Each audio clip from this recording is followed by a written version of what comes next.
Hey guys, welcome back to the channel where I cover missing persons, unsolved cases, crime news, and more. Well, a bit of news in the case of Eliza Fletcher. And for those of you that do not remember, Eliza Fletcher, she was the runner that was kidnapped and murdered in Memphis, Tennessee, while she was taking an early morning run around the university. Well, just moments ago, the man accused of kidnapping and killing Eliza Fletcher stood before a judge as they reset his court date. But before that, we learned that DA Steve Mulroy is now seeking the death penalty in this case. Lakita Johnson is live from 201 Poplar with more. Lakita, what can you tell us? Yeah, that's exactly right. You know, the same week that this whole situation happened was the same week that Shelby County District Attorney Steve Mulroy stepped into his position. And since then, he's been extremely vocal about his stance on the death penalty and how he does not support it. But in this case, he says the law calls for it. And in this case, he justifies exactly why. Take a look.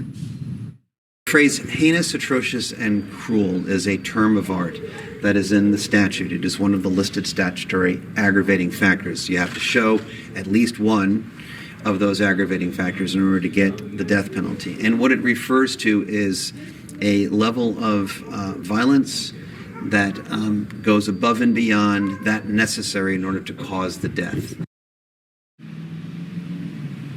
Now, Henderson faces a list of charges relating to the Eliza Fletcher case, including first-degree murder, especially aggravated kidnapping, and tampering with evidence. Police say Fletcher was running on the University of Memphis' campus on September 2nd when she was forced into an SUV around 4 in the morning. Investigators found her body just 3 days later behind a vacant home. Now, Henderson is also facing separate charges of aggravated rape and kidnapping for Alicia Franklin, who says he sexually assaulted her. The results from the sexual assault kit determined Franklin linked Henderson to her case and was not entered into a national database until a few days after Fletcher's body was found. Now, as far as the death penalty is concerned, Mulroy says in general, it is not necessarily meant to be discouraging, but it is a policy that is applied in a discriminatory manner. He says the whole goal here is repayment. It is retribution, which he says, in his opinion, is the least important of the 4 pillars of justice. We also asked how the family has been doing all the way up until this point. He says that they are very understanding of the process and that they're here until the end. Take a look. I don't speak for them, but I can tell you this: they're ready to see this through to the end. And I also say I think they're interested in as quick a resolution as possible. They have no desire to drag this out. And so anything which can speed along the resolution of this case is something that I think they're in favor of, and our office as well. Now, the judge says that if he could have it his way, that this would be tried by the end of the year. But of course, the investigations have to be complete and presented. Now, the next time that we should see Cleo back in court is going to be on August the 4th. And of course, we will keep you guys updated both online and on air with the latest. For now, Memphis, I'm Lakita Johnson. Back to you.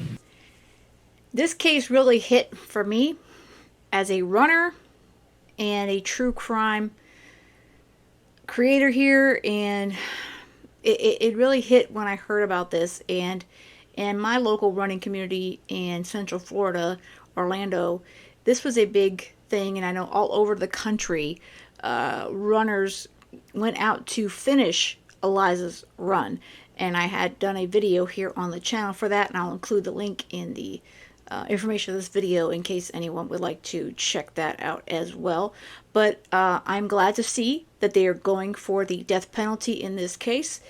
Eliza is she was a beautiful woman, and she was just out trying to get her run in before she went to work as a school teacher. So this is definitely one I will be continuing to follow. We just haven't had any updates until now. And that whole thing with the SAK kits, SAC kits, which I can't say the full phrase here on YouTube, that was not tested until too late. There's a whole video also that I did on the backlog that was a big problem. And unfortunately, Tennessee, Memphis, Tennessee, and other states are not, it's all over the country. There's backlogs all over the place, and there's just no excuse for it. So again, I will link to that as well if you're interested to find out about that end of the case. And I do have a playlist for this Eliza Fletcher case, which you can check out as well. And that's all I've got for this one, guys. Again, I'll keep you updated once we hear some more. It looks like August will be the next update. And with that said and done, I hope you have a great rest of the day. And most of all, stay safe.